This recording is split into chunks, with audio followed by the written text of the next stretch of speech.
How's everybody doing? It's your boy Flipkiki here, your coach of the Hoboken Haluchas. Welcome to Week 7 of HDL Season 4. This week we are against Kai of the reckless Ramparados.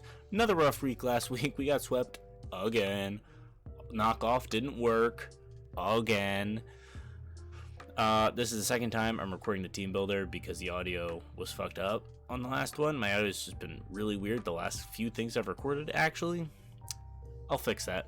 So this could be a little bit abbreviated, a little quick, because I don't feel like doing this all over again. Kai's 1-5, we're 2-4. I need to win this week really badly. Prep lately has been a little weird. Some of the whack stuff we've been going for hasn't worked. We haven't had like any tech go off all season so far. So I just decided to give up on it for this week and go for just some pretty normal stuff. Starting off with Choice Scarf Spectre, pretty standard. I guess I should just read off his team as well. Tyranitar, Nidoking, Gardevoir, Kingler, Claydol, Ariados, Megavenusaur, Gliscor, Ramparados, and Cobalion. A lot of ground types, a lot of rock types. There's like 7 rockers on his team, so I need a defogger. We got Sash, Rotom-Mow with Eerie Impulse, Leaf Storm, Will-O-Wisp. This is mainly for Nidoking. Nidoking 2-Co's Rotom-Mow 2-Co's Nidoking with Leaf Storm if Nidoking is not HP, and if Nidoking is not Scarf. If Nidoking Scarf, it blows back Rotom-Mow, but Nidoking is the obvious switch in to a Rotom-Mow, so what do? Click Eerie Impulse. See, now I'm thinking about this, I don't think Eerie Impulse affects a Nidoking, because it's a ground type, and Eerie Impulse is an electric type move. I play him at 9 a.m. tomorrow. I'm not going to change it, but I'm pretty sure Eerie Impulse doesn't affect Nidoking because it's a ground type, and Eerie Impulse is an electric type move. I digress. I click Leaf Storm if I think Nidoking is switching in.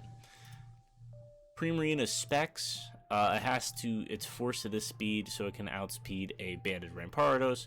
Choice Specs Primarina has a lot of good coverage. I still have Flip Turn on it, even though I'm trying to not overthink the Flip Turn. This is mainly a damage button. I think of every other option except Flip Turn, unless Flip Turn is absolutely necessary. Right?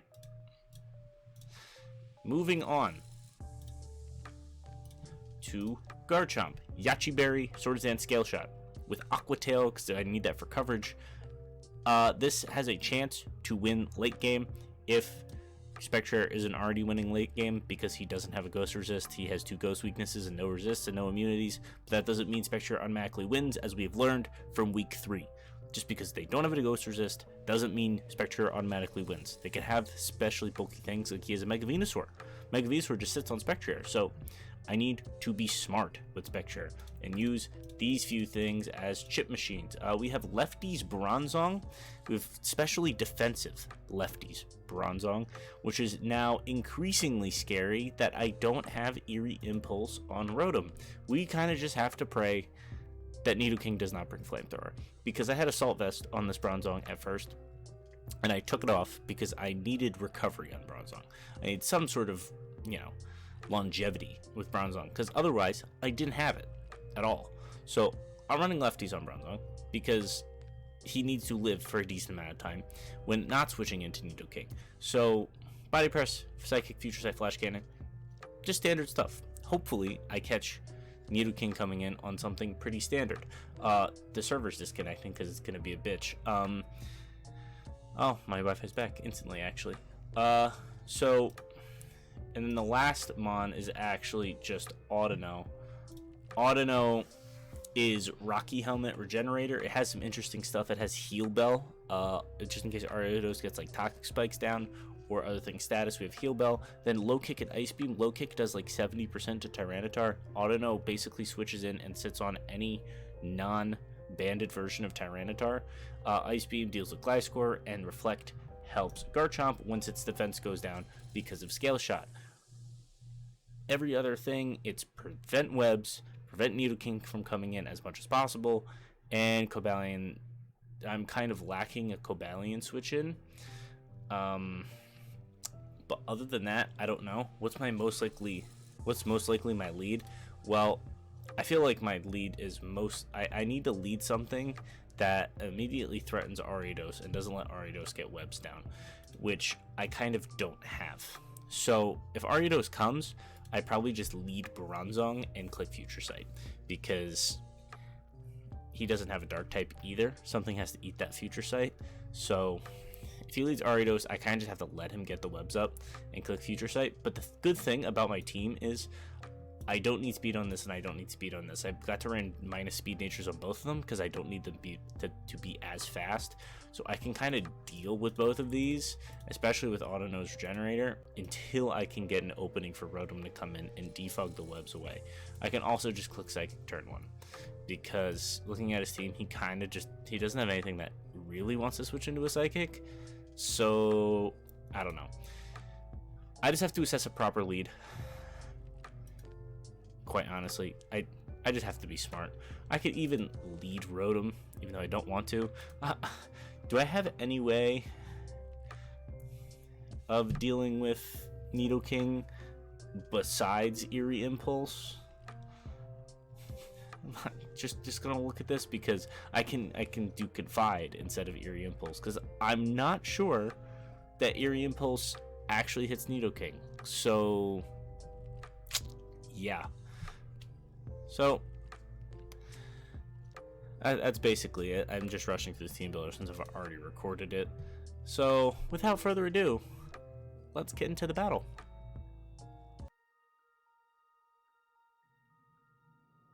All right, we are here, and yeah, hate to say it, it is another one of those weeks, a retrospect replay type of game. Good news is this is short. You can probably tell from the video time. This game is it's quite short. So before I get into it, I'm just gonna preface this with, like, you know, I'm very behind on the uploads. I'm about to play my week 11 game tomorrow, and this is the week 7, so there's still the Ben number 3 video to come after this, who is replacing Sev. My time is completely off. I don't know if I said this already or if I didn't.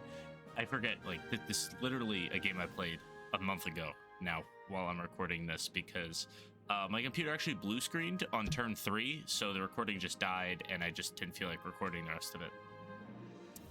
So that's the sucky thing.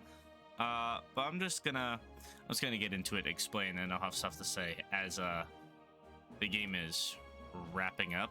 So it's just a little loud in my ears. So on team preview, team preview is actually the important thing here. Looking at this team preview, there was no Nidoking, which, as you heard in the team builder, I was hard focused on Nidoking, and it did not show up. So what I then realized is another thing I did not say in the team builder. I needed something for this Ariados, and I had no way to prevent webs from getting down turn 1 because of this Ariados.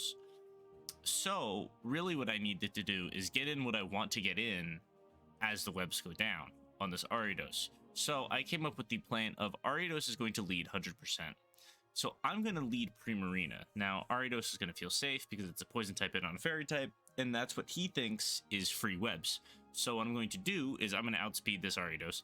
I'm going to flip turn 1, break its sash, and then I'm going to go right in the Garchomp, because then there's nothing he can do. Garchomp's in on this Ariados. Ariados can't kill Garchomp. That's a free Swords Dance turn 1. And if he doesn't go in the Gardevoir, that might be a free Scale Shot turn 3. And I could honestly just sweep, looking at what this team is, if he doesn't have a Scarfer. Like, everything barring Scarf Gardevoir, Garchomp just kills. So I wasn't going to go for the sweep per se, but I was going to try and go crazy and do something, because I had the tools to deal with the rest of his team. If Garchomp only killed like 3 mons and died, I'm up 6-3, I'm up like 5-3, might as well just go for it. So I do get the lead. I lead Primarina as he leads Ariados. This is fantastic for me. I'm going to do the exact same plan. I'm going to flip turn 1 and go right into Garchomp as the webs go down. Bada bing, bada boom. Exactly 100% what I planned. And then that was even better, right? I didn't think he was going to protect turn 2. I thought he was going to switch in the Gliscor. And he protects, so I get a free Swords Dance. So what that means, Garchomp does not sweep at +2. So what I realized then is what that means is Garchomp gets a second free Swords Dance, because it's the exact same situation again. So no matter what he switches into, Garchomp gets another free Swords Dance while remaining at 100% because this Ariados is not going to try and hit him now. So he's going to switch into Venusaur as I get to +4. And then he goes into Gliscor as I click EQ. And that is when my computer blue screens. So my computer blue screened here, so I had to leave and come back. Right? So the recording died. Garchomp sweeps him 6-0 from here. Because, obviously, I'm just going to say it now. Because Garchomp just sweeps him 6-0 here. Because all I have to do is land an Aqua Tail and I win. And hope Gardevoir is not like Specs or some random bullshit and lives. So, no, Gardevoir wouldn't live. So Scarf Gardevoir wouldn't even OHKO Garchomp from this range. So there's no point in even worrying about it.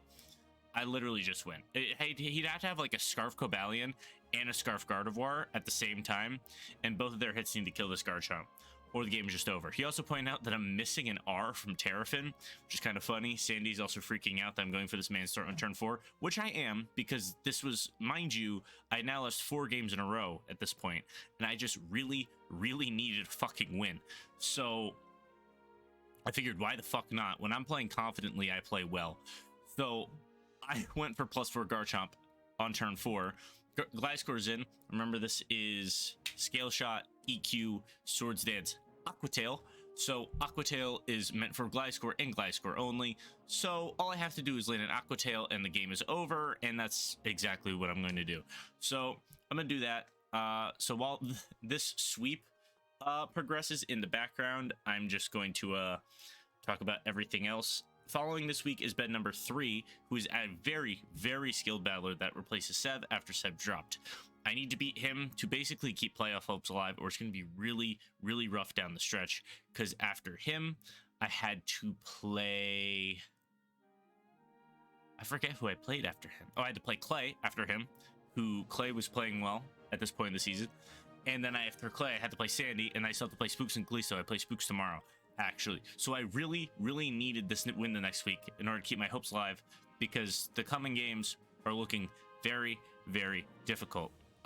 Again, thank you all for the support. I'll probably say it in another video later on, but thank you all for support on a few of the uploads so far. That Iron Head miss was very unfortunate, but thank you, Sandvale, in the Sandstorm. That actually worked, but it didn't really matter.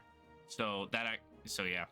But other than that, thank you all for the support on some of the uploads. I hope the quality is up to snuff at least, except for the mic quality. I'm pretty sure the mic quality should be good in this recording and for the future ones, but the mic audio for the recordings for a few of the next uploads, I think, is going to be quite rough, I'm pretty sure.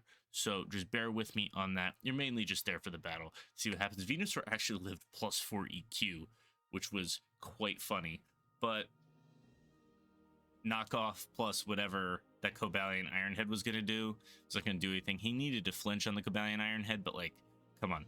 Yeah, like the cards were very stacked against him. I basically went on turn 4 here, so we need to be very lucky.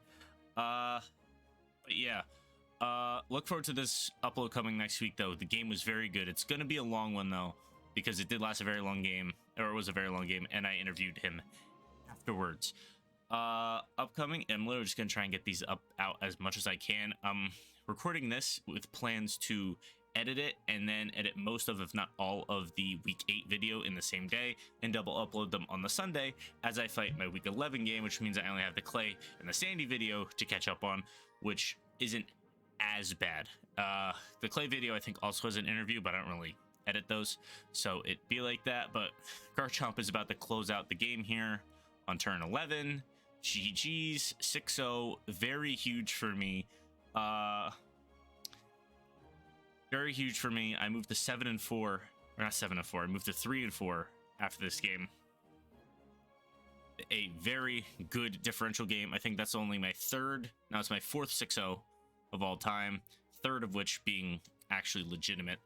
So shout out to Garchomp, my homie, doing the most. Garchomp is now probably my team MVP after this game. He's been putting in work lately. He's going to continue to put in work, as you guys will see. Not to this degree, obviously, but he will remain quite solid. I basically won a 6v2 here. Only Prim and Chomp hit the field this entire game, but it just to be like that. So still GG to Kai. He's been giving some people a run for their money. I mean, even in a week 11 game that just happened, Kai only lost 1-0 to Hylian, and Hylian got quite lucky with how Kai's prep ended up late and a few things that happened for his Diancie. So Kai almost beat Hylian, which would have screwed up a lot of top seeding, but I digress. Very short video this week, or not this week because, you know, they're not coming out on time, but very short video for this week. The week 8 video again is going to be long. The week 9 probably long. Week 10 also probably long. So a few very solid games coming up. But until next time, peace.